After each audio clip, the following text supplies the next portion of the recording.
اللہ کے حبیب علیہ الصلوۃ والسلام فرماتے جس کا مضمون ہے جب کوئی فاسق، فاجر، گناہگار شخص اللہ کی بارگاہ میں دعا کرتا ہے، اللہ فرشتوں سے فرماتا ہے اس کا کام جلدی کر دو۔ کیوں؟ فرماتا ہے اس کا مانگنا پسند نہیں آ رہا، اس کی آواز اچھی نہیں، جلدی کام کر دو۔ اور فرمایا جب اللہ کا کوئی نیک بندہ، رب کا محبوب جب اللہ کی بارگاہ میں دعا کرتا ہے، اللہ فرشتوں سے فرماتا ہے ابھی اس کو نہ دینا، ابھی اس کا کام نہ کرنا، اس کو اور مانگنے دو، مجھے اس کا مانگنا بڑا پسند آ رہا۔ میں آپ سے پوچھتا ہوں خدا کی قسم، میں جو مانگوں وہ مجھے میرا رب دے دے، یہ اچھا ہے یا زندگی میں ایک دعا میں ایسی کروں کہ اللہ جبریل سے کہے کہ میرے بندے کا کام نہ کرنا، اس کو اور مانگنے دو، اے میرے فرشتوں اور مانگنے دو، مجھے اس کا مانگنا بڑا پسند آ رہا ہے۔ کاش زندگی میں ایک دعا، مجھے بتاؤ نا، میرا رب یہ کہہ دے کہ میرے بندے کی آواز مجھے پسند ہے، پھر تو میرا کام ہو گیا نا، میرے رب کو میں پسند آ گیا، اس سے بڑی کیا چیز ہے؟ مگر بدقسمتی ہے اس شخص کے لیے جو اللہ کی بارگاہ میں شکوہ کرتا ہے کہ میرا کام نہیں ہو رہا، میری دعا قبول نہیں ہو رہی۔ جلدی نہ مچایا کرو، اللہ پر بھروسہ رکھو۔ اور اب آخری بات سے اور آپ کا کلاؤڈ کلیئر ہو جائے گا۔ وہ لوگ جو کہتے ہیں پتہ نہیں میرے مسئلے حل کیوں نہیں ہو رہے، میں اللہ کی بارگاہ میں اتنا دعا کرتا ہوں مسئلہ حل نہیں ہوتا۔ سنو، اب میں آپ کو ایک لاجیکلی مثال دیتا ہوں یا عقلی مثال دیتا ہوں۔ آپ والد ہیں، آپ میں سے بہت سارے والد ہوں گے، کئی بڑے بھائی ہوں گے، آپ نے بچے پالے ہیں یا کئی ابھی بھی بچے والے ہیں۔ میں آپ سے سوال کرتا ہوں، آپ کا چھوٹا بیٹا ہو، اسمال چائلڈ، بیمار ہو جائے، گلا خراب، فلو، شدید کھانسی، اب وہ بچہ آپ سے ضد کرے کہ ابو جان میں نے آئس کریم کھانی ہے، میں نے ٹھنڈا شربت پینا ہے، کھانسی بھی ہو رہی ہے، بتائیے آپ پلائیں گے اس کو؟ جواب دیجئے سب۔ اللہ کے حبیب علیہ الصلوۃ والسلام فرماتے ہیں دعا بندے کی 3 باتوں سے خالی نہیں ہوتی، 3 میں سے کوئی ایک بینیفٹ لازمی ملتا ہے۔ آقا فرماتے ہیں یا تو اس دعا کے بدلے گناہ بخش دیا جاتا ہے، یا اس میں جو مانگتا ہے وہ مل جاتا ہے، دنیا میں جو مانگا وہ مل گیا، سیکنڈ یہ آپشن ہے۔ تیسرا فرمایا کہ اللہ اس کے لیے اس دعا کا ثواب جمع کر دیتا ہے۔ حدیث کے الفاظ ہیں جب بندہ قیامت کے دن جا کر اتنی ساری نیکیاں دیکھے گا، پہاڑ جتنی، تو عرض کرے گا مولا یہ کام تو میں نے نہیں کی، کدھر سے ہوئے؟ ارشاد ہوگا یہ تیری وہ دعائیں ہیں جو دنیا میں قبول نہ ہوئی تھیں، اس کا ثواب ہم نے جمع کر دیا ہے۔ بندہ قیامت کے دن تمنا کرے گا کاش میری دنیا میں کوئی دعائی قبول نہ ہوتی، اتنا اجر، اتنا ثواب۔ تو اس کا مطلب کیا ہوا کہ دعا مانگتے وقت کنجوسی نہ کیا کرو، ایچ اینڈ ایوری ورڈ، ہر لمحہ آپ کا دعا میں عبادت ہے، اور یہ آپ کے نامہ اعمال میں بڑھوتری کا سبب ہے۔ دعا میں یہ نہ سوچا کرو کہ پتہ نہیں کیا ملنا ہے، نہیں ملنا، یقیناً ملنا ہے۔ اب دوسری حدیث سنو اور ایمان تازہ ہوگا۔ اللہ کے حبیب علیہ الصلوۃ والسلام فرماتے ہیں جس کا مضمون ہے کہ جب کوئی فاسق، فاجر، گناہ گار دعا کرتا ہے، بعض اوقات یہ بھی خیال آتا ہے شیطان ہے نا، یار میں 5 ٹائم نماز بھی پڑھتا ہوں، میں روزے بھی رکھتا ہوں، میں درود بھی پڑھتا ہوں، میں زکوٰۃ بھی دیتا ہوں، میرے کام سیدھے ہوتے نہیں ہیں، میری دعائیں قبول ہوتی نہیں، وہ برابر میں میرا پڑوسی ہے، ایک وقت کی نماز پڑھتا نہیں ہے، کام سارے اس کے الٹے ہیں، کاروبار اس کا ترقی کر رہا ہے، گھر اس کے بن رہے ہیں، یہ کیا ماجرا ہے؟ اول تو ہمیں یہ سوچنا نہیں چاہیے کہ میں نیک ہوں، ہر وقت ہمیں یہ سوچنا چاہیے کہ میں سب سے برا ہوں، میری بہت ساری خطائیں، لیکن ٹینشن میں نہیں رہیں گے، دعا کریں گے، کام ہو گیا تو بھی اللہ کا شکر، نہیں ہوا تو بھی اللہ کا شکر، میرے لیے بہتر تھا نا، اللہ نے اس لیے نہیں کیا، یقین کر لو اپنے مالک پر۔ ایک بار میں افریقہ میں تھا، تنزانیہ میں، ایک بہت بڑے بزنس مین تھے، انہوں نے کہا میرا بہت بڑا ان کا کاروبار تھا، 7000 گھر انہوں نے بنائے تھے، پورا سٹی بنایا، بڑی محبت کرتے ہیں دعوت اسلامی سے۔ مجھے کہا تنزانیہ آئے، اب ہمارے ساتھ چلیں اور ہمارے اس پورے شہر کے اندر دعا کر دیں۔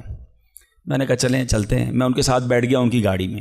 سنیے گا ذرا، میں اس بزنس مین سے ایک بات سیکھا ہوں اور میں بھولتا نہیں ہوں بات، تقریباً جب بھی میں نے یہ بیان کیا مجھے واقعہ خود ہی یاد آ جاتا ہے۔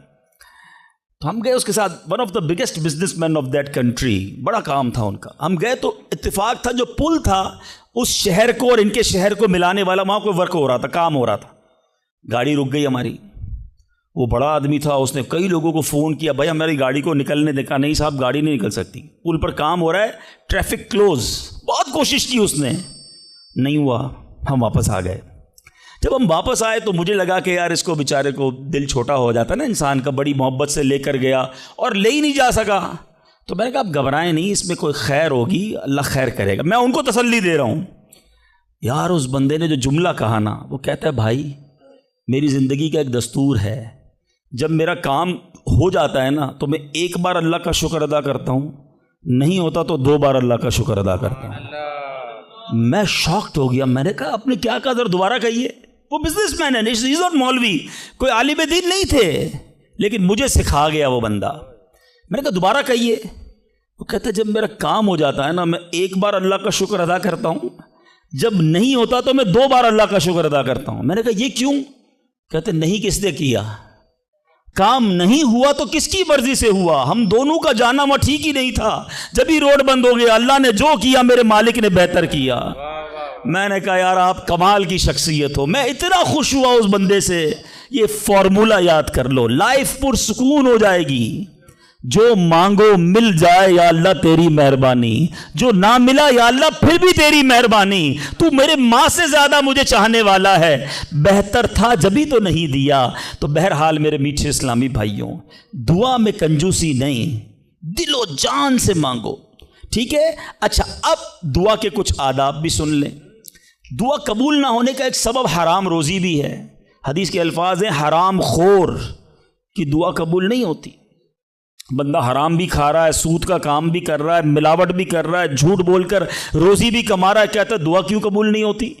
ایک بار حضرت موسیٰ علیہ نبینا علیہ الصلوۃ والسلام نے ایک شخص کو دیکھا، بڑا رو رہا تھا، بڑا گر گڑا رہا تھا، یا اللہ میری دعا قبول کر لے، یا اللہ میری دعا قبول کر لے. حضرت موسیٰ نے دیکھا، اللہ سے عرض کی مولا تیرا بندہ کتنا رو رہا ہے، گر گڑا رہا ہے، میرے مالک اس کی دعا قبول کر لے. ارشاد ہوا اے موسیٰ یہ اتنا روئے کہ روتے روتے مر جائے، اتنے ہاتھ اٹھائے کہ اس کے ہاتھ آسمان کو چھو لیں. اے موسیٰ میں نے اس کی دعا قبول نہیں کرنی. عرض کی مولا کیا وجہ ہے؟ ارشاد ہوا اے موسیٰ یہ کھاتا حرام ہے، اس جو لباس پہنا یہ حرام ہے. سوچئے اللہ کے نبی سفارش کر رہے ہیں اللہ اس کی دعا قبول کر لے، مگر حرام کھانے والے کی دعا قبول نہیں ہوتی. اپنی روزی پاکیزہ کرو. آپ میں سارے چاہتے ہیں نا مستجاب الدعوات بن جائیں. مستجاب الدعوات کے معنی کیا ہے؟ جس کی ساری دعائیں قبول ہوں. سب چاہتے ہو نا. حضرت سعد بن ابی وقاص نے پیارے آقا سے سوال کیا، کیا بیوٹیفل کوسچن کر لیا، ہمارے کام سیدھا ہو گیا. آقا سے عرض کی یا رسول اللہ میں مستجاب الدعوات بننا چاہتا ہوں، I want to be a مستجاب الدعوات. نبی پاک نے کوئی لمبا چوڑا، آپ کو تو پورا سلیبس دیا جاتا ہے نا، پی ایچ ڈی کرنا ہے تو اتنی کتابیں پڑھو، ایم بی بی ایس کرنا ہے تو اتنی کتابیں پڑھو. لیکن مستجاب الدعوات تو کمال ہو گیا نا، اس سے بڑی ڈگری ہے کوئی؟ جو دعا مانگو وہ مل جائے. کوئی بڑا سلیبس نہیں دیا نبی پاک نے. اتنے سال روزے رکھو، اتنی تلاوت کرو، اتنے سجدے کرو، اتنے طواف کرو. سنو ایک لائن میں میرے آقا نے جواب دے دیا، فرمایا اے سعد اپنے لقمے پاکیزہ کر لو تو مستجاب الدعوات ہو جاؤ گے. That's it. غذا پاکیزہ ہو، آپ کی دعائیں قبول ہونا شروع ہو جائیں گی. ایک اور بڑی اہم بات جو مسٹیک کر جاتے ہیں وہ کیا ہے کہ ہم دعا کے اندر فوکس نہیں کرتے. یاد رکھیں اللہ غافل دل کی دعا نہیں سنتا، یاد رکھیے گا. مثال کے طور پہ ہم دعا کرتے وقت آمین، ابھی ادھر دیکھ رہے ہیں آمین آمین آمین، بات اللہ سے کر رہے ہو اور دھیان کہیں اور ہے. اس کو میں آپ کی اگزامپل دیتا ہوں. آپ میں سے کئی ٹیچرز بیٹھے ہوں گے، پروفیسر بیٹھے ہوں گے، سیٹھ بیٹھے ہوں گے، والد بیٹھے ہوں گے. آپ کا اسٹوڈنٹ آپ کے سامنے بیٹھا ہے، آپ کا بیٹا آپ کے سامنے بیٹھا ہے، آپ کا ماتحت آپ کے سامنے بیٹھا. آپ اس کو بڑا کوئی بات سمجھا رہے ہیں، بیٹا دیکھو یوں کرنا یوں کرنا ہے. وہ کبھی ادھر دیکھے، کبھی ادھر دیکھے، کبھی موبائل نکال لے. کیسا لگے گا آپ کو؟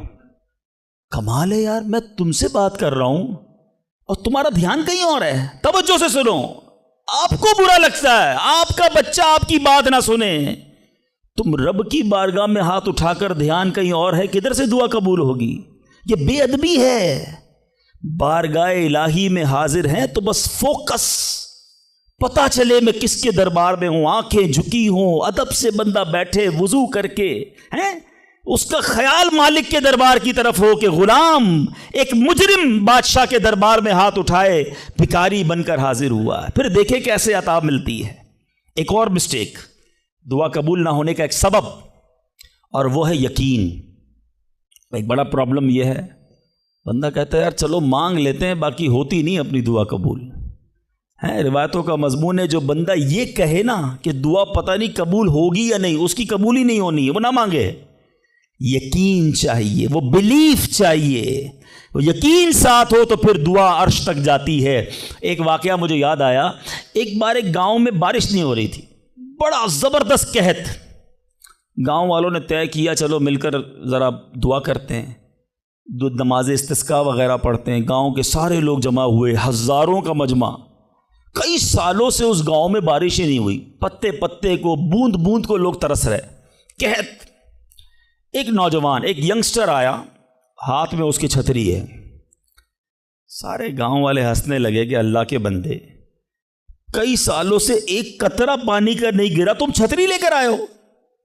اس نوجوان نے کمال کا جواب دیا کہ جس سے مانگنے آئے ہیں وہی تو برسانے والا ہے۔ اب اگر اس نے برسا دی تو کیا بھیگتے ہوئے جاؤں گا؟ اب ہوا یہی، کتاب میں لکھا سب نے دعا مانگی، نوجوان کے یقین کی برکت سے دعا کے دوران موسلا دھار بارش شروع ہو گئی۔ سارا گاؤں بھیگتے ہوئے گیا، نوجوان چھتری کے نیچے چلتا ہوا جا رہا ہے۔ یقین ہوگا تو کام ہوگا، دعا پر یقین نہیں تو اللہ پر ہی یقین نہیں ہے تو کام کیسے ہوگا؟ یہ تو چند میں نے آداب بیان کر دیے۔ اب میں دو بڑی اہم باتیں کرنا چاہتا ہوں کہ دعا جو ہے نا ماں باپ کی، وہ بڑی امپورٹنٹ ہے۔